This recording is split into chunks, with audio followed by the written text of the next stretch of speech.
नमस्कार मित्रांनो, सर्वांचं स्वागत आहे आपलं प्रफुल्ल पवार अकॅडमी या यूट्यूब चॅनलला. तर आज आपण महत्त्वाचा टॉपिक इथं डिस्कस करणार आहे, तो म्हणजे कोकण किनारपट्टी, पश्चिम घाट आणि आपला दख्खनचा पठार, जो भूगोलाच्या संदर्भात हा सर्व आजचा टॉपिक असणार आहे. मी विनंती करेल सर्वांना व्हिडिओला शेवटपर्यंत पहा. यामध्ये कोकण किनारपट्टीची लांबी असून त्याचबरोबर आपल्याला जे या पद्धतीनं रचना आहे, त्या सगळ्या गोष्टी इथं डिस्कस करायच्या असतील. त्याचबरोबर समजून घ्यायचे असतील, त्याचे PYQ सुद्धा पाहायचे असतील. सह्याद्री ज्याला आपण पश्चिम घाट म्हणतो, त्याचबरोबर महाराष्ट्राचा पठार ज्याला आपण दख्खनचा पठार म्हणतो, ह्या सगळ्या गोष्टी काही इथं अभ्यासाच्या आहेत आणि परीक्षेच्या दृष्टिकोनातून पोलीस भरतीपासून ह्या MPSC पर्यंत सर्व महत्त्वाचे असणार आहे. सर्वांना एक विनंती आहे, ही माझी पोलीस भरतीची बॅच आहे. पोलीस भरतीच्या बॅचबरोबरच सर्व सरळ सेवेच्या बॅचेस सुद्धा माझ्या ॲप्लिकेशनला अवेलेबल आहेत. ॲप्लिकेशन हे माझं आहे PP अकॅडमी, त्याची लिंक मी डिस्क्रिप्शन बॉक्समध्ये दिलेली आहे आणि सर्व विषयाच्या तयारीच्या हिशोबानं मी तिथं बॅच आणलेल्या आहेत. तुम्ही बॅच चेक करू शकता. ॲप्लिकेशन डाउनलोडची लिंक सुद्धा डिस्क्रिप्शन बॉक्समध्ये दिलेली आहे. ओके, तुम्हाला शिकवणी बरी वाटलीस नक्की क्लास घेऊन पहा. एवढंच नाही तर पहिले तुम्ही फ्रीमध्ये पहा. जर फ्रीमध्ये समजत असेल तर तुम्ही तिथं पेडला जाऊ शकता. तर आज आपण महाराष्ट्राच्या संदर्भात पाहतोय की आपल्याला कोकण किनारपट्टी पाहिजे आहे. महाराष्ट्राची आता आपण पाहणार आहोत पहिली गोष्ट तर प्राकृतिक रचना कशी दिलेली आहे. पहा, भारताच्या प्राकृतिक विभागापैकी दक्षिण पठारी प्रदेश व पश्चिम किनारपट्टीचे मैदान या दोन विभागांमध्ये महाराष्ट्र हा वाटेकरी आहे. म्हणजे आपला जो महाराष्ट्र आहे, महान अशा लोकांचं राष्ट्र. ओके, हा जो महाराष्ट्र आहे, हा कोणता दक्षिण पठारी प्रदेश त्याचबरोबर पश्चिम जो किनारपट्टीचं मैदान आहे, या दोन्ही भागामध्ये महाराष्ट्र आपला येतो. या दोन्ही भागामध्ये आपला महाराष्ट्र येतो. एवढंच नाही तर महाराष्ट्राची प्राकृतिक रचना अतिशय साधी, सोपी व माझ्या मित्रांनो अतिशय साधी, सोपी व अतिशय साधी व सोपी आहे. महाराष्ट्राचा खूप मोठा प्रदेश हा पठारी आहे. पठारी आहे म्हणजेच काय? पर्वताचा भाग सोडून जो उरलेला सपाट जमिनीचा प्रदेश आहे, तो कसा एक प्रकारे पठारी आहे. महाराष्ट्राच्या पश्चिम भागात उत्तर-दक्षिण पसरलेली सह्याद्री पर्वताची रांग असून आता थोडंसं पाहून घ्या. महाराष्ट्राच्या पश्चिम भागात आपला हा झाला मी पहिलं तुम्हाला एक नकाशाच्या माध्यमातून सर्व दाखवणार आहे. हा झाला उत्तर-दक्षिण हे अशा प्रकारे जी पसरलेली रांग आहे, त्याला आपण सह्याद्री पर्वत किंवा भारताच्या पश्चिम दिशेला आहे म्हणून पश्चिम घाट असे म्हणतो. याचबरोबर या पर्वतरांगेपासून पूर्वेस अनेक डोंगर रांगा पसरलेल्या आहेत. महाराष्ट्राच्या पश्चिमेकडील सह्याद्री पर्वतरांगा, अरबी समुद्र यांच्या दरम्यान किनारपट्टीचा प्रदेश आहे. अशा प्रकारे महाराष्ट्राच्या भूरचनेत बरीच विविधता आढळते. प्राकृतिक रचनेच्या दृष्टीने महाराष्ट्राचे 3 विभाग केले जातात. प्राकृतिक रचनेच्या दृष्टीने महाराष्ट्राचे किती विभाग केले जातात? 3. एक म्हणजे कोकण किनारपट्टी, दुसरं म्हणजे सह्याद्री, तिसरं म्हणजे महाराष्ट्राचं पठार. म्हणजेच एवढं लक्षात ठेव जा, महाराष्ट्राचे प्रशासकीय विभाग किती? ते 6. प्रशासकीय म्हणजेच काय? प्रशासकीय म्हणजे प्रशासनाच्या सोयीसाठी जे विभाग पाडलेले आहेत, त्याला आपण प्रशासकीय विभाग म्हणतो.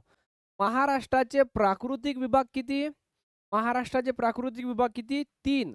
कोणते 3 आहेत प्राकृतिक विभाग?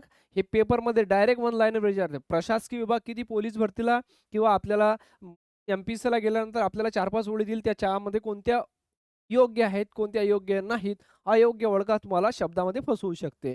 तर प्राकृतिक रचनेच्या दृष्टीने महाराष्ट्राचे 3 विभाग केले जातात. ते म्हणजे कोकण किनारपट्टी, दुसरा म्हणजे सह्याद्री, तिसरा म्हणजे महाराष्ट्राचं पठार आणि प्रशासकीय मी तुम्हाला याच्यासाठी प्रशासकीय सांगू राहिलो का इथं कन्फ्युजन व्हायला नको. त्याचबरोबर महाराष्ट्राचे प्रादेशिक विभाग सुद्धा बऱ्याचदा विचारले जाते. प्रादेशिक विभाग तो काय रोल आहे बुवा? आता हे तर तुम्हाला समजलं प्रशासकीय आपले जे अमरावती विभाग आहे, नागपूर आहे, छत्रपती संभाजीनगर आहे, कोकण विभाग आहे, नाशिक आहे आणि पुणे विभाग आहे. बरोबर आहे. असे 6. तर प्रादेशिक विभागामध्ये सगळ्यात मोठा विदर्भ आहे. त्याच्यानंतर खानदेश आहे. ओके. त्याच्यानंतर कोकण आहे. यानंतर काय पश्चिम महाराष्ट्र आहे. ह्या अशा प्रकारे आपल्याला किती पाहायला भेटते? 5 मराठवाडा आहे. अशा प्रकारे प्रादेशिक विभाग सुद्धा 5 आहेत, तेवढे महत्त्वाचे असणार आहे.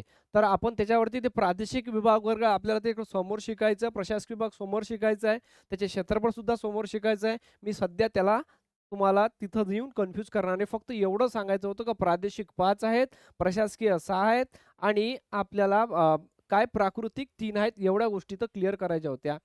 आता काही महत्त्वाची गोष्ट म्हणजे महाराष्ट्राच्या ज्या 3 विभाग केले जातात, त्याला कोकण किनारपट्टी, सह्याद्री आणि महाराष्ट्राचे पठार. तत्पूर्वी समोरच्या स्लाईडवर जाण्यासाठी मी काहीतरी बोललो होतो तुम्हाला. महाराष्ट्राची रचना अतिशय साधी व सोपी आहे. महाराष्ट्राचा खूप मोठा प्रदेश हा पठारी आहे. म्हणजे हा झाला आता एक प्रकारे सह्याद्री पर्वत. हा झाला कोकण आपला, ठीक आहे. आणि या कोकणाचा जो हा समोरचा पूर्ण भाग आहे, याला काय म्हणतो आपण? महाराष्ट्राचा पठार म्हणतो आणि महाराष्ट्राचा जास्तीत जास्त भाग हा पठारही मानला जातो. कारण की सपाट जमिनीचा भाग म्हणू आपण त्याला. एवढंच काय, हा महाराष्ट्राचा जो पठार झाला, ह्या महाराष्ट्राच्या पठारामध्ये आपल्याला डोंगररांगा पाहायला भेटतात. या डोंगररांगा पाहायला भेटतात म्हणजे हा सह्याद्री पर्वतरांगा. या सह्याद्रीच्या काही उपरांगा आहेत. त्याला सर्वात खालची शंभू महादेव, त्यानंतर सर्वात वरची सातपुडा, सातमाळा आणि त्याच्यानंतर काय हरिश्चंद्र बालाघाट डोंगररांगा, त्याच्या सह्याद्रीच्या त्याला उपरांगा म्हणतो. सह्याद्रीला महाराष्ट्राचा प्रमुख जलविभाजक असं म्हणतात. का जलविभाजक म्हणतात? कारण की पाणी माझ्या मित्रांनो उताराच्या दिशेनं वाहते. पाणी कसं वाहते? उताराच्या दिशेनं वाहते. मग महाराष्ट्राचे आपण जर कधी वरच्या साईडला नद्या पाहिल्या, तर महाराष्ट्राच्या नर्मदा नदी असो, तापी नदी असो, बरोबर नाही का, पूर्णा नदी असो, त्या कोणत्या दिशेनं वाहून राहिल्या? या दिशेनं वाहून राहिल्या, वरच्या साईडच्या नद्या. म्हणजे साहजिकच महाराष्ट्राचा जो वरच्या साईडचा उतार आहे, तो कसा असायला पाहिजे? या साईडला असायला पाहिजे, जसा मी ॲरो दिलेला आहे. आणि ह्या नद्या कोणत्या साईडला जातात? अरबी समुद्राला भेटतात. म्हणजे पश्चिम वाहिनी नद्या आहेत. पेपरमध्ये पश्चिम वाहिनी नद्या, पूर्व वाहिनी नद्या, डावा तीर, उजवा तीर आपल्याला कन्फ्यूज करण्यासाठी चांगल्या पद्धतीनं विचारले जाते. त्याचबरोबर महाराष्ट्रातल्या या कोकणातल्या नद्या आहे, या महाराष्ट्रातल्या ज्या कोकणातल्या नद्या आहेत, त्या कशा आहेत? ह्या तीव्र उताराच्या. तीव्र उताराच्या काय आहेत? मी ॲडिशनली माहिती सांगू राहिलो. तीव्र उताराच्या काय आहेत? कारण की ह्या आपला सह्याद्री पर्वत आहे, याची उंची खूप आहे. उताराहून जे पाणी येते ते खूप स्पीडनं येते. कमी उंचीचे आहेत. त्यामुळे काय झाल्या, ह्या कोकणातल्या नद्या इथं अरबी समुद्राला मिळते. प्रश्न होता का याला जलविभाजकच का म्हणतात? कारण की हा एवढा मोठा पहाड पसरल्यामुळे या कोकणातल्या नद्या अरबी समुद्राला मिळू राहिल्या, इकडल्या नद्या ह्या इकडल्या साईडला चालल्या. म्हणून महाराष्ट्राचं सरळ-सरळ पाण्याचं विभाजन या एका सह्याद्री पर्वतानं 2 भागात करून टाकलेलं आहे. पूर्व वाहिनी, पश्चिम वाहिनी. समजलं? एकदम बेसिक कन्सेप्ट आहेत. ओके. तर आपण ते नकाशाच्या माध्यमातून नदी वगैरे तुम्हाला मी ते सांगण्याचा प्रयत्न करणारच आहे. सह्याद्री, सह्याद्रीच्या उपरांगा, त्यानंतर कोणत्या जिल्ह्यातून जातात, त्याच्यामधल्या सुद्धा आपल्याला पठारं विचारले जातात. आता थोडंसं सह्याद्री पर्वत समजून घेण्याच्या पूर्वी आणखी आपल्याला थोडंसं मागं जावं लागेल आणि मी तुम्हाला काही फक्त सेकंदापुरतं मागं घेऊन जाईल. जसा हा आपला भारत झाला, ठीक आहे. हा भारत आहे आपला, ठीक आहे. हा भारत आहे. एवढं समजलं तुम्हाला, हा भारत आहे आणि या भारतामध्ये आपल्या अशा प्रकारच्या 2 रांगा आहेत. ओके. आता हे पूर्व साईडला रांग आहे म्हणून याला म्हणतात पूर्व घाट. ओके. याला काय म्हणतात? पूर्व घाट. आणि हे पश्चिम साईडला रांग आहे म्हणून याला म्हणतात पश्चिम घाट. याला काय म्हणतात? पश्चिम घाट. आणि आपल्या महाराष्ट्रामध्ये याच घाटाला आपण दुसऱ्या नावानं समजतो, तो म्हणजे सह्याद्री. ओके. आता लक्षात ठेव जा. भारत हा कसा आहे? याच्या आधीच्या भाग 1 मध्ये पाहिला, भारत हा द्विकल्पीय आहे. द्विकल्पीय आहे म्हणजेच काय? द्विकल्पीय बेट आणि आपण काय म्हटलं होतं? द्विकल्पीय सांगितलं होतं समजावून, बेट सांगितलं होतं समजावून आणि त्याच्यानंतर दुआबचे 2 दुथडी भरून वाहते. तर ते दुथडी सोडून द्या बाजूला. ज्याच्या 4 दिशेला पाणी आहे, त्याला बेट म्हणतात.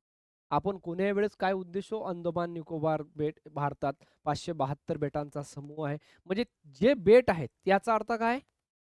ते चारही दिशेनं पाण्यानं वेढलेलं आहे. पण ज्याच्या 3 दिशेनं पाणी आहे त्याला आपण द्विकल्प म्हणतो आणि भारताचं सुद्धा असंच झालेलं आहे. भारताच्या 3 साईडला पाणी आहे, एका साईडला पर्वत आहे. म्हणजे आपली जी भारत माता आपण म्हणतो याच्या संरक्षणासाठी 3 साईडला समुद्र आहे, एका साईडला हिमालय आहे.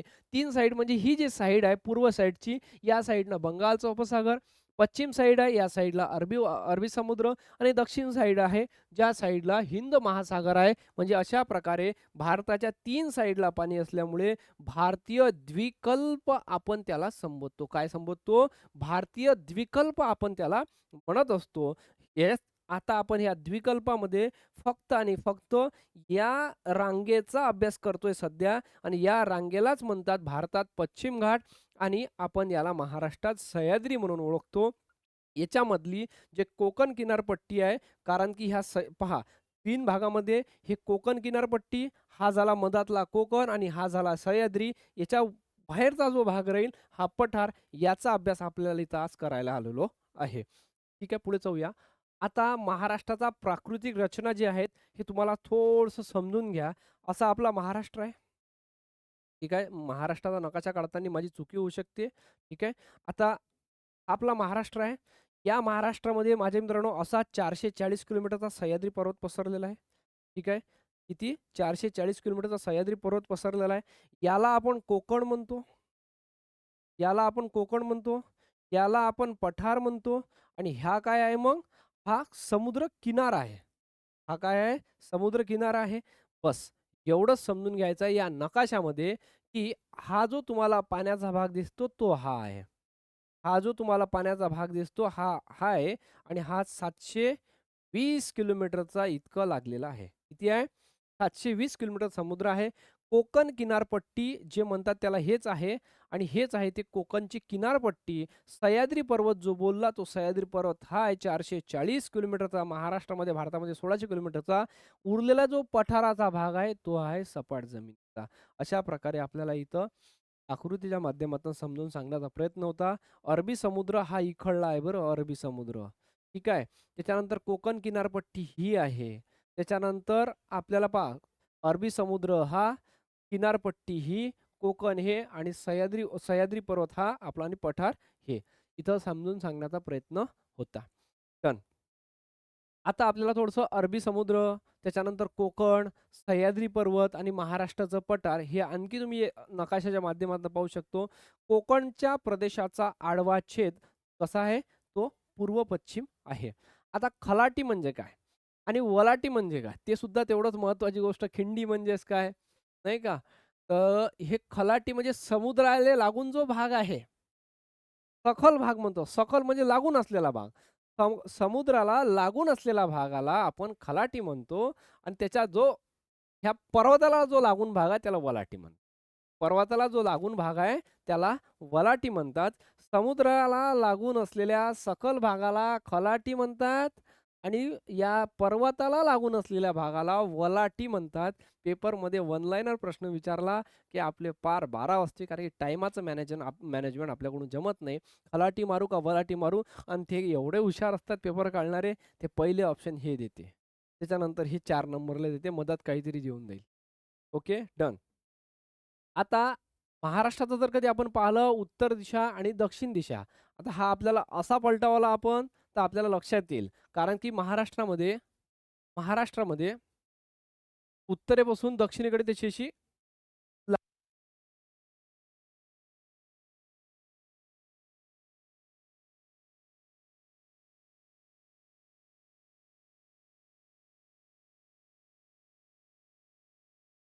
ह्या जर थोडासा नकाशा आपण पाहिला तर वरच्या दिशेला कधी पलटवला आपण, सर्वात वरती दमणगंगा नदी आहे आणि सर्वात खालती तेरेखोल नदी आहे.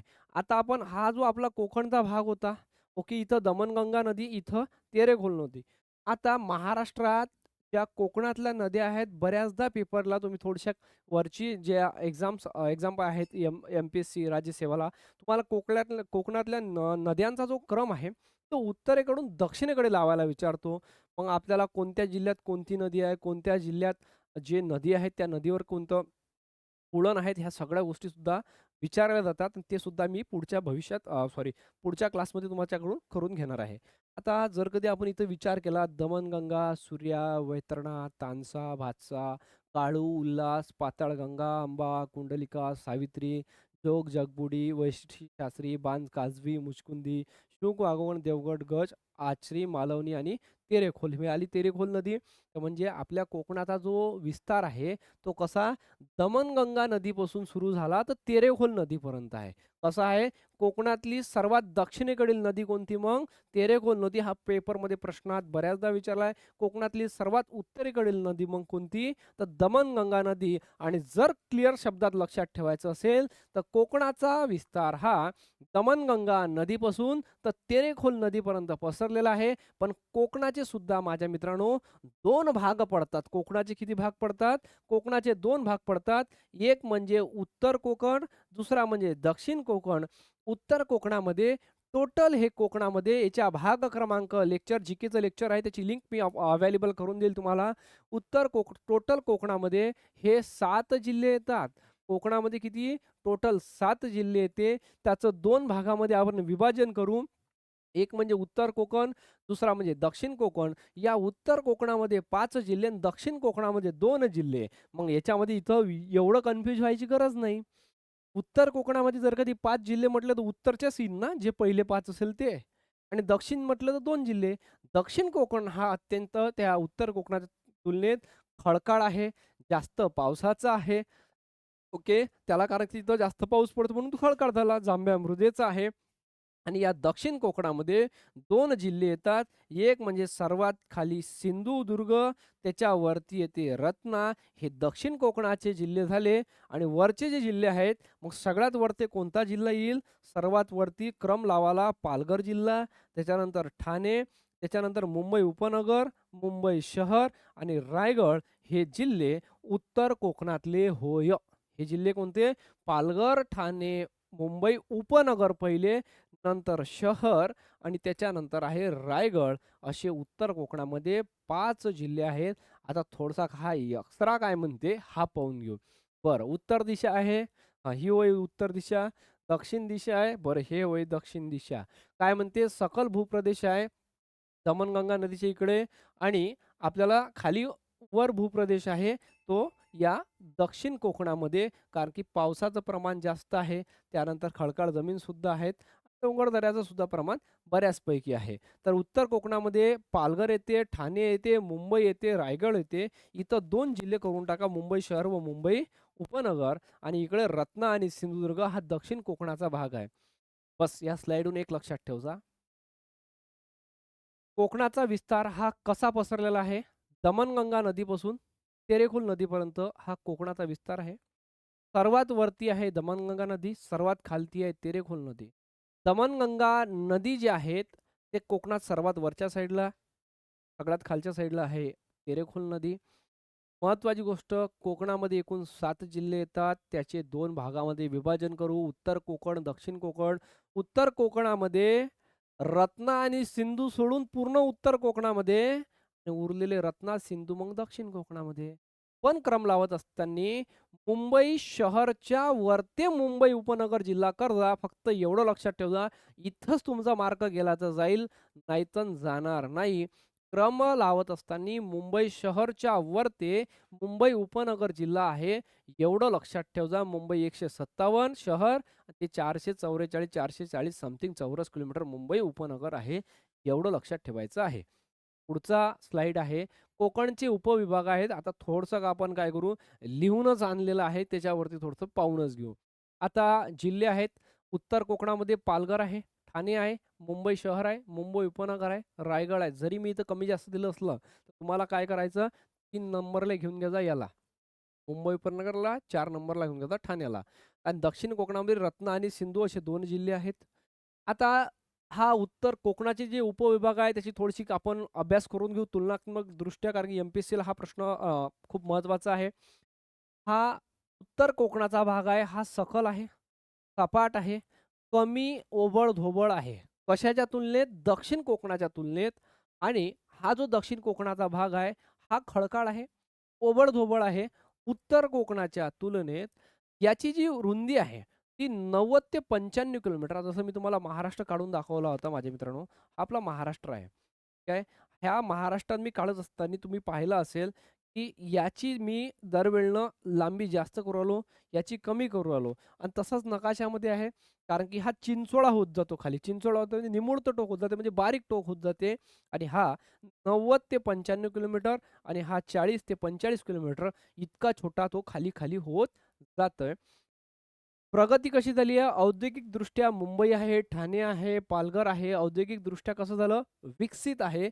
त्याच्या तुलनेत औद्योगिकदृष्ट्या अप्रगत हा दक्षिण कोकणाचा भाग आपल्याला पाहायला भेटतो.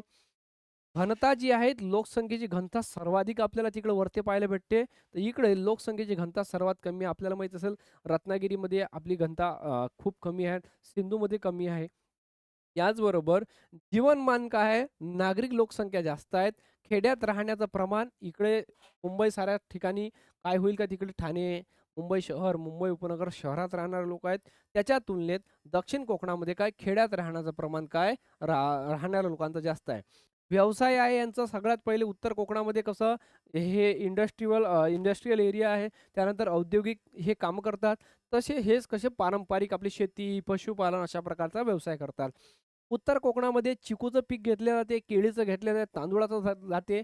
त्याचबरोबर दक्षिण कोकणामध्ये ही जी पिकं घेतली जातात, तांदूळ, फळं आणि मसाल्याचे घेतले जातात. उत्तर कोकणातली मृदा ही तांबडी आणि हिरवी आहे एम-पी करून टाका. उत्तर कोकणातली मृदा कशी आहे? तांबडी आहे. तर दक्षिण कोकणातली मृदा ही जांभी आहे. कशी आहे? दक्षिण कोकणातली मृदा ही जांभी आहे. उत्तर कोकणामध्ये ज्याचं महत्त्व आहे उद्योगधंद्याच्या दृष्टीने हे उत्तर कोकण अत्यंत महत्त्वाचं आहे. तर खनिज संपत्तीच्या दृष्टिकोनातून दक्षिण कोकण महत्त्वाचं आहे. पर्जन्यमान 150 ते 200 सेमी आणि 250 ते 300 सेमी इतकं पर्जन्य हे दक्षिण कोकणाचं आहे. तुलनात्मकदृष्ट्या तुम्ही याचा व्हिडिओ YouTubeला मी तुम्हाला काही सेशन 2-4 सेशन सुरुवातीचे अपलोड करतोय. कारण की ही पेड बॅच आहे आणि या पेड बॅचमध्ये मी तुम्हाला 3-4 सेशन डेमो सेशन म्हणून तुम्हाला अपलोड करून देतोय. उपलब्ध करून देतो YouTubeला. तुम्ही याचे स्क्रीनशॉट घेऊ शकता. बट ॲप्लिकेशनला तुम्हाला याचं डायरेक्ट PDF अवेलेबल होईल. तुम्हाला स्क्रीनशॉट घेता येणार नाही. डायरेक्ट ॲप्लिकेशनमध्ये याचं PDF अवेलेबल होईल. त्यामुळे तुम्हाला स्क्रीनशॉट घ्यायची वेळच येणार नाही. PDF तुम्ही किती पण वेळा वाचू शकता. आता एवढं झालं. याच्यानंतर आता कोकण किनारपट्टी आपण पाहणार आहोत. उत्तरेकडील दमणगंगा नदीपासून दक्षिणेस तेरेखोल नदीपर्यंतचा चिंचोळा सपाट भूप्रदेशाला कोकण किनारपट्टी म्हणतात. हा प्रदेश दक्षिणेकडे निमुळता होत जातो. थोडक्यात दक्षिणेकडे एक कोन तयार होतो, तर पूर्वेला सह्याद्रीच्या घाटमाथ्याचा दुसरा कोन तयार होतो. या दोन कोनादरम्यान हा प्रदेश असल्याने यास कोण वरून कोकण नाव पडले. हे समजलं काय? वाचलं म्हणून झालं नाही. कोकण नाव कोण पडलं? कोकणालाच प्रभू परशुरामाची भूमी सुद्धा म्हणतात. उत्तरेकडील दमणगंगा नदी पाहिली होती. हो, आम्ही पाहिली. आमच्या पोरांनी सुद्धा पाहिली. तर तेरेखोल नदी दक्षिणेकडे पाहिली. आम्ही ते सुद्धा पाहिली. चिंचोळा होत जातो. चिंचोळा असा बारीक होत जातो. भूप्रदेशाला कोकण किनारपट्टी म्हणतात. ह्या भागाला कोकण किनारपट्टी म्हणतात.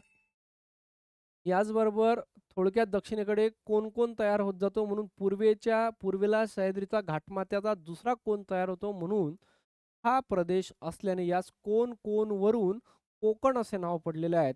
प्राचीन ग्रंथामध्ये मूषक, आकुळ, कृपण या नावानं सुद्धा कोकणाला ओळखल्या जाते. कोकण किनारपट्टी ओळखली त्यावेळेस अशा नावानं वेगवेगळ्या ओळखली जात होती. Okay, done. कोकण किनारपट्टीची उत्तर-दक्षिण लांबी ही 720 किलोमीटर आहे. कोकण किनारपट्टीची उत्तर-दक्षिण लांबी किती आहे? 720 किलोमीटर. तर पूर्व-पश्चिम लांबी 40 ते 80 किलोमीटर आहे. हे कोकण किनारपट्टीची लांबी कोणती होय? महाराष्ट्राची लांबी कोणती होय? याच्यात कन्फ्युजन नाही पाहिजे. याच्यातच मार्क जाईल, तर जाणार नाही. ओके. याचबरोबर कोकणाची रुंदी दक्षिणेकडे जाताना कमी होत जाते व रुंदी उत्तर भागात 90 ते 95 किलोमीटर जसं तुम्हाला सांगितलं मी उत्तर इथं किती आहे 90 ते इथं किती आहे 40 ते 45. दक्षिण भागात 30 ते 40 किलोमीटर इतके आहे. कोकणाचे एकूण क्षेत्रफळ 30,728 प्रशासकीय विभागाच्या दृष्टिकोनातून विचार केला तर सर्वात कमी क्षेत्रफळ असणारा कोकण आहे. 30,728 चौरस किलोमीटर इतकं आहे. 50 तालुक्याच्या मध्ये आहे. 7 जिल्हे आहेत. ते तुम्हाला मी या आधीच्या लेक्चरमध्ये सांगितलेलं होतं. हे महाराष्ट्राच्या 9.9% इतके आहे. आता थोडंसं समजून घ्या. भारताचं 32,87,263 चौरस किलोमीटर क्षेत्रफळ आहे. त्याच्यातलं महाराष्ट्राचं 3,07,700 सॉरी 3,07,713 चौरस किलोमीटर आहे. महाराष्ट्र भारतात क्षेत्रफळाच्या दृष्टिकोनातून तिसरा, लोकसंख्येत दुसरा. उत्तर प्रदेश नंतर लोकसंख्येत दुसरा. क्षेत्रफळामध्ये राजस्थान 342, 239 चौरस किलोमीटर, 3,08,000 पेक्षा जास्त असणारा MP आणि त्याच्यानंतर क्षेत्रफळात महाराष्ट्र 3,07,713. 3,07,713 हे तुम्ही असंही लक्षात ठेवता. क्षेत्रफळ हे किलोमीटरमध्ये आहे. आता त्याच्यानंतर आपला महाराष्ट्र हा लोकसंख्येत 9.24, क्षेत्रफळामध्ये 9.36. तसंच इथं लक्षात ठेवायचं, एकूण महाराष्ट्राच्या 9.9% म्हणजे राउंड फिगर 10% आपला कोकण आहे. किती आहे? टोटल महाराष्ट्राच्या 9.9% इतका आपला कोकण आहे. अरबी समुद्राच्या सखल भागांची उंची फारच कमी आहे. त्याला खलाटी असे म्हणतात. तर पूर्वेला जास्त उंचीच्या डोंगराळ भागाला वलाटी असे म्हणतात. खलाटी प्रदेश गाळाच्या मृदेने निर्माण झालेला असून वलाटी प्रदेश हा उंच वट्याचा भाग आहे. तुम्हाला सांगितलं समुद्राला लागून किनारपट्टीला जो भाग लागून आहे त्याला आपण काय म्हणून राहिलो? त्याला आपण काय म्हणतो? खलाटी. आणि जो पर्वताला भाग लागून आहे त्याला आपण काय म्हणतो माझ्या मित्रांनो? त्याला आपण वलाटी असे म्हणतो. आता आपण पुढे जाऊया.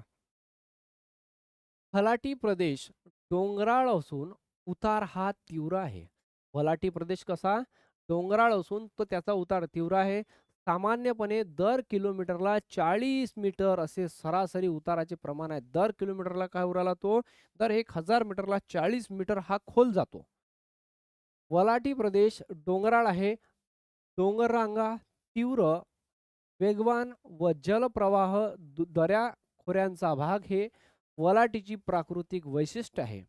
पश्चिमेकडे वलाटीच्या डोंगर रांगांची उंची कमी होत जाते व उत्तर दक्षिण मध्यवर्ती पट्ट्यात डोंगर माथ्यावर जांभ्या दगडाची पठारे आहेत. अशा पठारांना सडा असे म्हणतात. तर सडे खडकाळ व बोळके असल्यामुळे त्यावर आंबा लागवडीचं प्रमाण आहे. मला सांगा, खडकाळ आणि बोळके असल्यामुळे त्यावर कोणतं पीक घेतलं चाललं चांगलं? आंबा. आणि हा प्रसिद्ध आहे. कोकणचा उल्लेख किनारपट्टीचे मैदान असा केला जातो. किनारपट्टीचे मैदान केला जात असला तरीही ते सखल सपाट मैदान नसून अनेक डोंगर रांगा, नद्या, खाड्यांमुळे त्यांचे स्वरूप डोंगरदऱ्याने व्यापलेल्या सखल प्रदेशाचे आहेत. महाराष्ट्राच्या पश्चिमेला अरबी समुद्राला लागून असलेल्या सह्याद्रीच्या उत्तर दक्षिण प्रस्तरभंग होऊन किनारपट्टी निर्माण झालेली आहे. त्यामुळे काही ठिकाणी किनार खचला त्याला निमग्न किनारा असे म्हणतात. उदाहरणार्थ मुंबईजवळ मलबार हिल्स चौपाटीला किनारा खचतो आहे. रत्नागिरीजवळ उमग्न आहे, कारण किनाऱ्याजवळ खडकांच्या रचनेत सागर जल पातळीपेक्षा अधिक उंचावर सागरी लाटांनी काय ते निर्माण केलेले तरंग मंच, सागरी कळे, सागरी गुहा, सागरी स्तंभ इत्यादी भूआकार आपल्याला दिसतो. एवढं फक्त वाचून घ्या. जे सांगतो मी ते महत्वाचं तुम्हाला सांगतच असतो. ठीक आहे. किनाऱ्याचा काही भाग मुंबईजवळ जलमग्न झालेला आहे. अशा काही ठिकाणी जलमग्न जंगले आहेत. लहान मैदाने, खाड्या, खाजण, वाळूचे दांडे, चौपाट्या हे खलाटीचे काय वैशिष्ट्य आहे. उतार अतिशय सौम्य आहे. खलाटीचा उतार अतिशय सौम्य आहे आणि वलाटीचा उतार अशा अतिशय कसा आहे? तीव्र आहे. साधारणपणे दर किलोमीटरला 10 ते 15 मीटर इतका खलाटीचा उतार आहे. तर दर किलोमीटरला, दर 1000 मीटरला 40 मीटर इतका उतार वलाटीचा आहे. ओके. तर किनारपट्टीच्या पश्चिमेला अरबी समुद्र, पूर्वेला सह्याद्रीच्या भिंतीसारखी आहे. उत्तर दक्षिण पसरलेली पर्वतरांग आहे. उत्तर दक्षिण कोकणात वसई, डहाणू, घोलवड गाळात सपाट गाळाची सुपीक प्रदेश फळे व भाजी पिकवाळीसाठी काय उपयुक्त ठरलेली आहे. हे अशा प्रकारे आहे. हे तुम्हाला वाचून घ्यायचे आहे. त्याचे वैशिष्ट्य काय आहेत तुम्हाला ते विचारल्या जाऊ शकते पेपरमध्ये.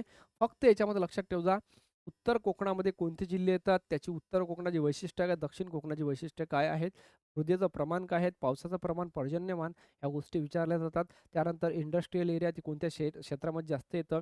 त्याचबरोबर आपल्याला हे जे आहे ना म्हटलेलं आहे, आजन खाड्या कोणत्या नदीवर कोणती खाडी आहे, कोणत्या जिल्ह्यात आहे, याच्यासाठी स्पेशल मी एक स्लाईड आणलेली आहे. ते तुम्हाला स्लाईडच्या माध्यमातून सांगतो, म्हणजे तुम्हाला लगेच पाठ करायला लक्षात जाईल. पाठ म्हणजे तुम्हाला लक्षातच ठेवून द्यायचं आहे. दक्षिण कोकणामध्ये आपल्याला भात शेती, नारळ बागायती शेती इत्यादी तिथं केलेली पाहायला भेटू शकते. पुढे जायचं आपल्याला.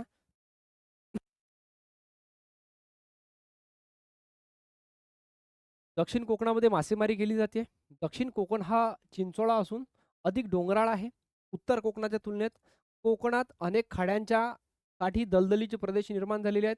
त्यांना खाजण असे म्हणतात. दलदलीच्या प्रदेशाला काय म्हणतात? खाजण. समुद्राला सखल लागलेला भाग त्याला काय म्हणतात? खलाटी. पर्वताला लागलेला भाग काय म्हणतात? वलाटी. आणि आता हे तिसरा काय प्रकार पुरवला आपण? खाजणं. खाजणं म्हणजेच काय? ते नव्हे खाजणं. ओके. हे खाजणं म्हणजे कोकणात अनेक खाडी आहेत. जिथं पाणी आता खाडी म्हणजेच काय? खाडी म्हणजे हा समुद्र किनारा झाला. आता ही नदीचं पाणी म्हणजे समुद्राचं पाणी नदीच्या मुखामध्ये आतपर्यंत शिरून राहिलं. मी काय म्हणतो? समुद्राचं पाणी आहे ते नदीच्या मुखाच्या आतपर्यंत असं आतमध्ये चाललं. त्याला आपण काय म्हणतो? खाडी असे म्हणतो. त्याला काय म्हणतो? त्याला आपण खाडी असे म्हणतो. माझे मित्रांनो, काही खाड्यांच्या मुखाशी बेटे निर्माण झालेली आहेत. बेटे म्हणजेच ते चारही दिशेनं पाणी आहेत. कोकणचा किनारा सलग मैदानाचा नसून त्यात कमी जास्त उंचीच्या विभक्त टेकड्या, डोंगराचे सुळके आढळतात. त्यातून कोकणातील अरबी समुद्राला मिळणाऱ्या लहान लहान नद्यांची खोरी वाहतात. समुद्री किनाऱ्यालगतच वाळूचे पट्टे आहेत. किनाऱ्याजवळ कोकणची सरासरी उंची 15 मीटर आहे, तर पूर्वेस सह्याद्रीच्या पायथ्याकडे ती सुमारे 275 मीटरपर्यंत वाढते. निमग्न किंवा बुडणाऱ्या किनाऱ्याजवळ वाळूचे दांडे असतात. टेकडी किंवा किनाऱ्याच्या प्रदेशावरील वनस्पती इमारतीचे अवशेष पाण्याखाली बुडत असल्याने आढळून येते. पूर्वी या इमारतीचे खांब सागर जलपातळीच्या वर होते. आता ते पाण्याखाली गेलेले आहेत. तुम्हाला माहिती आहे, दिवसेंदिवस ग्लोबल वॉर्मिंगमुळे ठीक आहे, समुद्राची पाण्याची जी पातळी आहे वाढत आहे. परत आहे का? समुद्राचं पाणी दिवसेंदिवस वाढत आहे. त्याला कारण असं आहे, तो ग्लेशियर आहे, हिमालय आहे, तो जास्त टेम्परेचरमुळे पिघळत आहे. त्याच्यात सर्व बर्फ पसरलेला, त्या बर्फाचं पाणी होऊन ते समुद्राला येत आहे. त्यामुळे समुद्राची पातळी ही वाढत आहे. आणि जर कधी असंच वाढत राहिलं येणाऱ्या 50 वर्षात मोठे शहर हे पाण्याखाली जातील, असा याच्या आधी एकदा अहवाल आलेला होता. मोठमोठे शहर हे पाण्याखाली जाईल, असा याच्या आधी एकदा अहवाल आलेला होता. कोकणच्या किनाऱ्याला ज्वालामुखीच्या क्रियेने प्रस्तरभंग झाल्यामुळे अनेक ठिकाणी प्रस्तरभ्रंशाच्या भेगा छेदित म्हणून गरम पाण्याचे झरे निर्माण झालेले आहेत. भूमिगत पाण्याचा जास्त खोलीवरील उष्ण खडकांशी संपर्क आल्यामुळे हे पाणी गरम होते. त्यात लोखंड, गंधक, क्षार विरघळलेले असतात. त्याचबरोबर पश्चिम किनाऱ्यावर समुद्र भूप्रदेशात घसरल्यामुळे तंतूर किनारपट्टी तसेच लहान मोठे आखात तयार झालेले आहेत. किनारपट्टीचे भगवती बंदर, वेंगुर्ले, मालवण बंदर अशाच एका आखातामध्ये आहेत. त्यातील मुंब्रा बंदराऐवजी मुंब्रा बंदरलाच रेती बंदर म्हणतात आणि VIMP आहे रे बुवा हे. कोणतं रेती बंदर आहे ते? ते मुंब्रा बंदर व रेती बंदर म्हणून प्रसिद्ध आहे. कोकणच्या किनारपट्टीवर मुंबई व नावाशेवा ही नैसर्गिक आंतरराष्ट्रीय व्यापारी बंदरे आहेत. मुंबईच्या पश्चिमेला अरबी समुद्रात बॉम्बे हाय हे खनिज तेलाचं क्षेत्र आहे. हे साधारणतः फेब्रुवारी 1974ला याचा ONGCच्या नियंत्रणाखाली हा कारखाना आहे. मुंबईपासून 170 प्लस किलोमीटर दूर इतका हा बॉम्बे हाय खनिज तेलाचं क्षेत्र आहे. ओके. आणि तो ONGCच्या नेतृत्वाखाली आहे. आणि आपण म्हणू की हे 1903 फेब्रुवारी असेल की समथिंग, मला तारीख कन्फर्म येत नाही. 1974 साली याचा शोध आला होता. तिथून 1984च्या जवळपास याचं काय उत्पादन सुरू झालेलं आहे तेलाचं. ओके. डन. तर एवढं झालं. तर हे फक्त आपण आता कोकण पाहिलेलं आहे. कोकण किनारपट्टी पाहिलेली आहे. ओके. याच्यापेक्षा आपल्याला जे पाहायचं आहे सह्याद्री पर्वत, सह्याद्रीच्या उपरांगा आणि पठार ते आज तर पाहणार नाही. फक्त कोकणातला बाकी जो भाग आहे तो आज खूप महत्त्वाचा आहे. तो पहिले क्लिअर करून घेऊ, नंतर पुढे जाऊ. आता महाराष्ट्रातील खाड्या ह्या खूप महत्त्वाच्या आहेत पेपरच्या दृष्टिकोनातून, कारण की डायरेक्ट पेपरमध्ये प्रश्न विचारते कसा काय. वसई ही खाडी कोणत्या नदीवर आहे आणि याच्यातला दुसरा प्रश्न विचारते कोणत्या जिल्ह्यात आहे. किंवा उल्हास नदीवर कोणती खाडी आहे? तर वसई खाडी आहे. प्रश्न पॅरलली चेंज. वसई खाडी कोणत्या नदीवर आहे, कोणत्या जिल्ह्यात आहे? 3 प्रश्न, कोणतेही प्रश्न बनू शकतात ते. म्हणून व्यवस्थितरित्या वाचत असताना व्यवस्थित वाचायचं. दातीवारे खाडी ही तानसा व वैतरणा नदीवर पालघर जिल्ह्यामध्ये आहे. वसई ही खाडी उल्हास नदीवर पालघर जिल्ह्यामध्ये आहे. ठाणे खाडी उल्हास नदीवर आहे ठाणे जिल्ह्यामध्ये. बऱ्याचदा आपल्याला ठाणे हे विचारू शकते, पण ठाणे खाडीचंही नाव आहे. हे उल्हास नदीवरच आहे आणि ते ठाणे जिल्ह्यामध्ये आहे. पण ठाणे खाडी आहे, ठाणे नदीवर नाही आहे, कारण की ठाणे हे नदीच नाही, पण जिल्हा आहे. मनोरी खाडी ही दहिसर नदीवर आहे, मुंबई उपनगरमध्ये. मालाड ही खाडी ओशिवरा नदीवर आहे, मुंबई उपनगरमध्ये. माझा आवाज येऊ राहिला व्यवस्थित? माहीम ही खाडी मिठी नदीवर आहे, मुंबई उपनगर व मुंबई शहरामध्ये. पनवेल ही खाडी पाताळगंगा नदीवर आहे, रायगड जिल्ह्यामध्ये.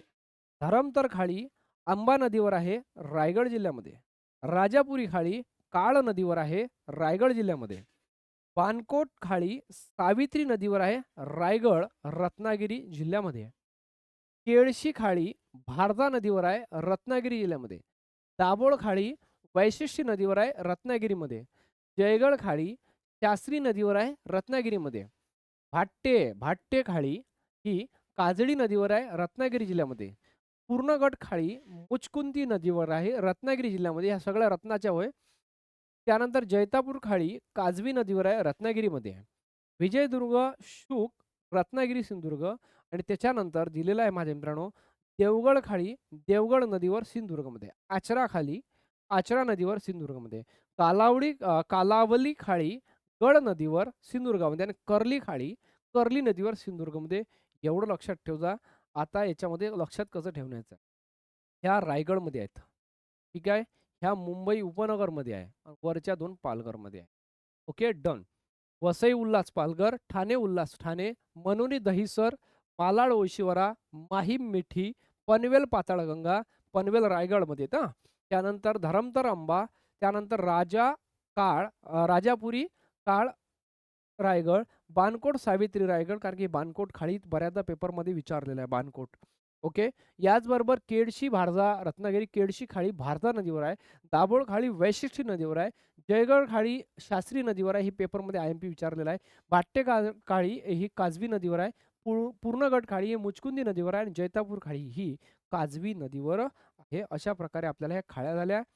आता इथं पाहिजे आपल्याला महाराष्ट्रातील पुळण, ज्याला आपण बीचेस म्हणतो, ते उत्तरेकडून दक्षिणेकडे असा क्रम पाहणार आहोत. आता ही जे ऊट पुळण आहे ते ठाणे जिल्ह्यात आहे. जुहू चौपाटी मुंबई शहरला, हे नाव ऐकलं असेल तुम्ही, चौपाटी वगैरे. ओके, फिरायला कधी गेली असेल तर. दादर हे पुळण मुंबई शहरमध्ये आहे. त्यानंतर गिरगाव हे जे पुळण आहे ते मुंबई शहरला आहे. अलिबाग हे पुळण होय बरं, पुरण नोय हा, विदर्भवाले. अलिबाग हे पुळण रायगडात आहे. त्यानंतर मुरुड जंजिरा रायगडला आहे. श्रीवर्धन रायगड आहे. गणपतीपुळे रत्नागिरीला आहे रे बाबा. गणपतीपुळे पोरं रायगड मारतात किंवा आणखी काही. गणपतीपुळे हे रत्नागिरीत आहे बरं. त्यानंतर हरणे रत्नागिरी आणि हरणे हे पोरं सिंधुदुर्गला जाऊन मारतात बरं. हरणे हे सुद्धा रत्नागिरीत आहे. ओके. गुहागर लांजा रत्नागिरी. त्यानंतर तारकर्ली सिंधुदुर्ग. दाभोळ दाभेली सिंधुदुर्ग. उभादांडा सिंधुदुर्ग, कारण की जे आपले कवी आहेत मंगेश पाडगावकर यांचे कवितेचे गाव आहेत बरं ते उभादांडा. लक्षात ठेवा. मोछेमाळ सिंधुदुर्ग, शिरोडा सिंधुदुर्ग. तर हे लक्षात ठेवा, सिंधुदुर्ग जे तारकर्ली, दाभोळी, उभादांडा, मोछेमाळ, शिरोडा. रत्नागिरीला गणपतीपुळे, हरणे आणि गुहागर. मुरुड जंजिरा रायगडमध्ये ते लक्षात ठेवता. श्रीवर्धन रायगड आणि त्यानंतर जुहू, दादर आणि गिरगाव, चौपाटी मुंबई, अलिबाग येथे फक्त ओनली एक रायगड आणि ऊट येथे ठाणे. आता महाराष्ट्रातील सागरी जे बेटं आहेत ते उत्तरेकडून दक्षिणेकडे ते कसं आहेत. मुंबई बेट हे मुंबई जिल्ह्यात येते आणि अंजन देवी बेट हे मुंबई जिल्ह्यात येते. साष्टी बेट हे सुद्धा मुंबईमध्ये येते. आता आपलं जे मुंबई आहे ते एकूण साष्टी बेटावर आहे. साष्टी बेटावर आहे म्हणजे काय, 7 बेटांचा समूह आहे. आणि 7 बेटांचा समूह कोणता, तिथं सात दिले नाही आहे, सांगतो जेवढे आहे तेवढे. मुंबई, अंजन देवी, साष्टी, मड हे मुंबईमध्ये येते. घारापुरी, एलिफंटा रायगड आपण नाव ऐकतो ना, लेण्या वगैरे आहे, तर मग ते रायगड लावायचं. उदेरी खांदेरी रायगड. ओके. उंदेरी खांदेरी रायगड. कासा रायगड. कुलाबा रायगड, कारण रायगड हे किल्ल्याचं नाव आहे. ॲक्च्युअलमध्ये ठिकाण कोणता, जिल्हा कोणता आहे, कुलाबा. 1981-82 साली तो त्याचं नाव बदलून गेलेलं आहे. यानंतर मुरुड जंजिरा रायगड आणि कुर्टे सिंधुदुर्ग. कुर्टे कुठे आहे मग, कुर्टे सिंधुदुर्ग आहे. ओके. काष्टी मुंबईत आहे. घारापुरी एलिफंटा रायगड. खांदेरी उंदेरी रायगड. कुलाबा रायगड. जंजिरा सुद्धा रायगड. एवढे काय आहेत, सागरी बेट होय. सागरी बेट आपण ऐकतो ना, बाबा मुरुड जंजिरा हा सागरी किल्ला आहे. सागरी म्हणजेच काय, त्याच्या चारी बाजूनं पाणी आहे म्हणजे तो एक प्रकारे बेटावर बसलेला आहे आणि समुद्राच्या सर्व साईडला खारं पाणी असून त्या किल्ल्यावर मात्र कसं गोड पाणी आहे आणि त्या किल्ल्याची खासियत कशी माझं सध्या तरी आजपर्यंत योग आला नाही तर पाहायला जाता माझी खूप इच्छा आहे आणि माझ्या मित्रांनो त्या किल्ल्याच्या बाहेरून आतमधून बाहेरून येणारा माणूस दिसते पण बाहेरून येणाऱ्याला त्याचे दरवाजे दिसत नाही असं मी ऐकलं. ओके. ईश्वर कृपेने मला छत्रपती शिवरायांचे किल्ले जर कधी पाहण्याचे योग आले नक्कीच आम्ही पाहू. आता पहा महाराष्ट्रातील जलदुर्ग व प्रमुख समुद्रतटीय किल्ले.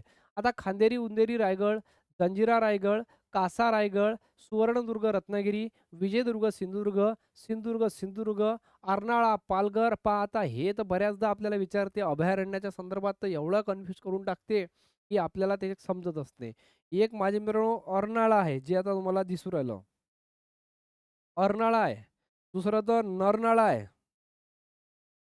आणि तिसरा आहे कर्नाळा. ह्या तिन्ही गोष्टी अभयारण्याच्या संदर्भात आहे आणि हे अर्नाळा जे आहेत हे पालघरमध्ये आहे जे तुम्हाला स्क्रीनवरती दिसून राहिलं. नरनाळा हे अकोलामध्ये आहे राष्ट्रीय उद्यान आणि कर्नाळा हे रायगडमध्ये आहे. ह्या तीनही गोष्टी कशा तुम्हाला पेपरमध्ये कन्फ्यूज करून विचारेल त्यासाठी ह्या सगळ्या माहीतच पाहिजे. खांदेरी उंदेरी रायगड, मुरुड जंजिरा रायगड, कासा रायगड, सुवर्णदुर्ग रत्नागिरी, विजयदुर्ग सिंधुदुर्ग, सिंधुदुर्ग सिंधुदुर्ग ही दुसऱ्या ह्याच्यात नका लावू फक्त. कर्नाळा पालघर, वसई पालघर, द्रोणगिरी रायगड, चौल रायगड, जयगड पूर्वगड रत्नगड कुठं रायगडमध्ये. हे काय आहेत समुद्र तटीय किल्ले आहेत म्हणजे समुद्राला काठावर असलेले हे किल्ले आहेत. ओके. भुईकोट किल्ला सुद्धा आहे. कुठं कुठं आपल्या सागरी किल्ले सुद्धा आहेत ते सुद्धा तितकंच विचारलं. महाराष्ट्रातील महत्त्वाचे किल्ले आता आपण इथं पाहणार आहोत. एक आहे ब्रह्मगिरी किल्ला तो नाशिक जिल्ह्यामध्ये येते. साल्हेर मुल्हेर नाशिक, अंकाई टंकाई नाशिक, हरिश्चंद्रगड अहमदनगर, रतनगड अहमदनगर, ओके अहिल्यानगर म्हणू आपण, रायगड रायगड किल्ला, कर्नाळा रायगड, प्रबळगड रायगड, सरसगड रायगड, लिंगाणा रायगड, सुधागड रायगड. आता पहा हे सिंहगड हे व्हॅल्युएबल आहे बरं कारण की वर्ल्ड हेरिटेजमध्ये सिंहगडचं नाव नाही पण सिंहगड कुठं येते मग तर हा सिंहगड पुण्यामध्ये येते. आणि छत्रपती शिवरायांचा एक किल्ला आहे जी तिसरी राजधानी होती ती होती तामिळनाडूमध्ये जिचं नाव आहे जिंजी. ओके. तर पहा पुरंदर पुणे शिवनेरी इथं छत्रपती शिवरायांचा जन्म झाला. पुरंदर किल्ल्यावर छत्रपती संभाजी महाराजांचा जन्म झाला. लोहगड पुणे, राजमाची पुणे, रोहिडेश्वर पुणे, विसापूर पुणे, राजगड पुण्यावर राजगड पुण्यात रायगड नका करू कारण की रायगड रायगडमध्ये येते पण राजगड छत्रपती शिवरायांची ही पहिली राजधानी. याचं नाव काय होतं रायरी. याचं नाव काय होतं जुनं रायरी. तोरण आहे स्वराज्याचं तोरण बांधलं म्हणतं ना म्हणजे सर्वात प्रथम छत्रपती शिवाजी महाराजांनी कोणता किल्ला जिंकला असेल तो कोणता होता तोरणा किल्ला. प्रतापगड सातारा, मकरंदगड सातारा, सज्जनगड सातारा, वासोटा सातारा, वसंतगड सातारा, पन्हाळा आणि विशाळगड. पन्हाळा आणि विशाळगड कोल्हापुरात आहे. तुम्हाला एकदा किल्ले पाहून घ्यायचं आहे. फक्त राजगड पुण्यात आहे, रायगड रायगडमध्ये आहे, तोरणा पुण्यात आहे जे छत्रपती शिवरायांनी पहिला किल्ला जिंकला होता.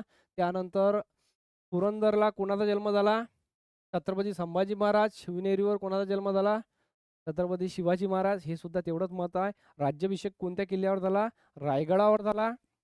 ब्राह्मण कोण होते गागा भट्ट होते. पहिली राजधानी कोणती होती राजगड होती. नंतर रायगड झाली आणि तिसरी राजधानी तामिळनाडूमधली जिंजी. तिसरी राजधानी कोणती तामिळनाडूमधली जिंजी. हे पुढचा प्रश्न आपण पाहतोय सह्याद्री किंवा पश्चिम घाट. आता हा याच्यातला भाग 2 आहे. याच्यातला भाग 2 तुम्हाला माझ्यासोबत शिकता येईल. भाग नेक्स्ट आपण घेऊया त्यावेळेस कारण की याचा पश्चिम घाट शिकायला गेलो फक्त आतापर्यंत आपण कोकण पाहिला आणि जे किल्ले वगैरे त्याचे आले ते 1-2 स्लाईड ते घेऊन घेतल्या ॲक्च्युअलमध्ये आणि ते पुळणे बेटे वगैरे सगळं आपण पाहिलेलं आहे. याच्यामध्ये भरपूर साऱ्या गोष्टी बाकी राहिल्यात. सह्याद्री पर्वत आहे. सह्याद्री पर्वत परीक्षा दृष्टीने खूप महत्त्वाचा आहे. त्याचा अक्षांश विस्तार तर काही विचारणार नाही पण तुम्हाला सह्याद्रीमध्ये अ, उंच शिखरं त्यानंतर सह्याद्रीच्या उपरांगा त्यासुद्धा तितक्याच महत्त्वाच्या आहेत. हा आपला तो एक माझा शिकवण्याचा एक प्रयत्न असणार आहे. सह्याद्री हा पर्वत झाला त्याच्या उपरांगा झाल्या कोणत्या जिल्ह्यात गाविलगड मग अमरावती तोरणमाळ नंदुरबार. ओके. त्याच्यानंतर हे छोटे-छोटे पठारसुद्धा तितकेच महत्त्वाचे आहे. तुम्हाला हे नकाशाच्या माध्यमातून खूप जास्त लक्षात राहणार आहे, की बा सातमाळा, अजिंठा डोंगररांग कोणत्या जिल्ह्यातपासून गेली, पहा नांदेडपासून गेली, अजिंठ्यातून गेली, बुलढाण्यातूनही गेली, अकोल्यातूनही गेली, इव्हन यवतमाळपर्यंत, इकडं वाशिम, हिंगोली, नांदेडपर्यंत आलेली आहे. हरिश्चंद्र बालाघाट म्हणजेच काय ह्याच्या जे आहेत हे बीडपासून लातूरपर्यंत आलेली आहे. कास पठार, ओके. लातूर, औंध पठार, जत पठार, सांगलीची. त्यानंतर आहेत हे आपली शंभू महादेव डोंगरा, सातारा आणि सांगली तिकडे चालली मग कर्नाटकामध्ये. तर हा आपला 440 किलोमीटर सह्याद्री पर्वत असणार आहे. मला मी त्यानंतरच्या क्लासमध्ये शिकवेल आणि हा गाविलगड असणार आहे. आशा करतो तुम्हाला या गोष्टी समजल्या. याचबरोबर महत्त्वाची शिखरे हा तर लयच व्हॅल्युएबल टॉपिक असणार आहे तुमच्यासाठी. कोणते शिखर आहेत, किती त्याची लांबी आहे, कोणत्या जिल्ह्यात आहे. याच्यानंतरचा सेशन खूप महत्त्वाचा आहे. भाग क्रमांक 3 महाराष्ट्रातील प्रमुख घाट हा त्याच्याही पेक्षा महत्त्वाचा आहे. कोणता घाट कुठं जाते पेपरमध्ये विचारते डायरेक्ट वन लाईनर. आणि त्याच्यानंतर शिकायचं आहे महाराष्ट्राचं पठार. आणि या पठाराला पाहायचं आहे महाराष्ट्राच्या पठारावरील जे काही हे पठार आहेत, जिल्हे आहेत, किल्ले आहेत, ह्या सुद्धा आपल्याला काय पाहायचं आहे. त्याच्यानंतर PYQ आपण पाहणार आहोत. दिलेल्या गोष्टी सर्व तुम्हाला समजल्या अशी मी आशा करतो. ओके. आणि भाग क्रमांक 3 मध्ये मी तुम्हाला भेटतो चांगल्या पद्धतीनं. ओके. समजून सांगू जे हे तुम्हाला वाचता येईल पुस्तकात तुम्हाला भेटून जाईल अवेलेबल आहे. समजून कसं सांगायचं त्याचबरोबर लक्षात कसं राहील ते सुद्धा मी तुम्हाला नकाशाच्या माध्यमातून सांगण्याचा प्रयत्न करेल. तुम्हाला जी-केची बॅच जॉइन करायची असल्यास तुम्ही ज्या परीक्षेची तयारी करत असाल, सरळ सेवा, तलाठी भरती, नगर परिषद, जे काही भरती असेल, महिला बालविकास, आदिवासी विभाग, तुम्ही ज्याच्यात काही फॉर्म भरण्यास इच्छुक असाल, तर जी-के हे जवळपास सारखंच असणार आहे. फक्त मी त्याच्यासाठी बॅच टाकेल आणि तेवढेच टॉपिक तुम्हाला करून घ्यायचे. त्याच्याशिवाय ॲडिशनली काही करू नका. फालतू डोक्याला ताप देऊ नका, जास्त वाचू नका. जेवढे वाचायला गेले तर पूर्ण आयुष्य कमी पडणार आहे आपल्याला. म्हणून जे पेपरमध्ये येते ते वाचा, पटपट लागा आणि विषय खतम करा. ओके. मराठीत सुद्धा तेवढंच शिकवणार आहे जे पेपरमध्ये येते त्याच्यापेक्षा जास्त मी शिकवणार नाही आहे. जर तुम्हाला मराठी टोटल शिकायचं असेल त्याच्यासाठी वेगळी बॅच आहे मग. बरोबर आहे काय? मी ॲप्लिकेशनची लिंक डिस्क्रिप्शन बॉक्समध्ये दिलेली आहे. पोलीस भरतीची बॅच आहे सध्या तरी. त्यानंच बरोबर आपल्याला दारूबंदीची बॅच आहे. वनरक्षकची बॅच आहे. या पोरांनी बॅचा जॉइन करून घ्या. सरळ सेवेची सुद्धा बॅच आहे. ॲप्लिकेशनला व्हिजिट करा. त्याच्यामध्ये क्लासेस रेग्युलरली अपलोड होत आहेत आणि कोर्स तो लाईव्ह आहेत. रेग्युलरचे सर्व नवीन लेक्चर्स आहेत. सुरुवातीचे 2-3 लेक्चर मी YouTubeला अपलोड करणार आहे. आजचं दुसरं लेक्चर आहे. तिसरं लेक्चर शेवटचं असतील आणि ते YouTubeवर पेड बॅचमधून जाईल डायरेक्ट. त्याच्यानंतर YouTubeला लेक्चर जाणार नाही याचे. ओके. जी-केचे याच्यानंतर फक्त आपल्याला पूर्ण सिलॅबसच नाही, पूर्ण पडलेला आहे सिलॅबस. फक्त हे दुसरं-तिसरं लेक्चर आहे. याच्यानंतर आपल्याला पूर्ण अर्थशास्त्र शिकायचं आहे, पंचायत राज शिकायचं आहे. एवढंच काय आपल्याला अर्थशास्त्रसुद्धा शिकायचं आहे, इतिहाससुद्धा शिकायचा आहे, प्राचीन भारताचा, मध्ययुगीन भारताचा. जे काही पेपरला येईल ते सर्व मी घेणार आहे. PPTच्या माध्यमातून शिकवलेली PDF तुम्हाला त्या क्लासमध्ये अवेलेबल करून देणार आहे. ओके. भेटूया अशाच एका नवीन व्हिडिओला. पोलीस भरतीचे पोरं पटापट बॅच जॉइन करून घ्या रे. भविष्यात तुम्हाला पोलीस भरती होणार आहे. पोलीस भरतीच्या पोरांचं कॉम्पिटिशन सोपं राहिलेलं नाही आहे. ओके. ह्या भाग 1 मध्ये होता आपला पुरा महाराष्ट्र शिकवलेला होता. याचं PDF तुम्हाला मी माझ्या टेलिग्राम चॅनलला अवेलेबल करून देईल. ॲप्लिकेशनला तर आहेच आहे. इथे पोलीस भरतीची बॅच आहे. माझं नाव सांगायचं झालं तर तुम्हाला माझं नाव प्रफुल्ल पवार आहे. मला कदाचित भरपूर साऱ्या नवीन पोरांना माहीत नसेल तर माझी YouTubeला साधारणतः 1 लाखच्या वर फॉलोअर्स आहेत 2 YouTube चॅनलमुळे. मी आतापर्यंत मोठमोठे प्लॅटफॉर्मवरती काम केलेलं आहे आणि अनअकॅडमी असो, त्यानंतर फिजिक्सवालाला असो आणि माझं शिक्षण हे MA 3 विषयात झालं असून समाजशास्त्र, राज्यशास्त्र, मराठी ही राज्यशास्त्रामध्ये सेट, पेट आणि PhD आहे. त्याचबरोबर बिलीफ सायन्ससुद्धा आहे. त्यासारख्या मित्रांच्या सपोर्टमुळे आणि मी प्रयत्न करतो छोटासा समजून सांगण्याचा. भरपूर साऱ्या मित्रांच्या कमेंट्स येतात, की सर तुम्ही शिकवण्याचा प्रयत्न करा. आम्हाला बरं वाटते, समजते म्हणून तोच छोटासा प्रयत्न आहे. मी काही ॲक्चुअल मास्तर नाही आहे, तुमचा मित्र. ओके. चला भेटूया अशाच एका नवीन व्हिडिओला. जय हिंद, जय महाराष्ट्र.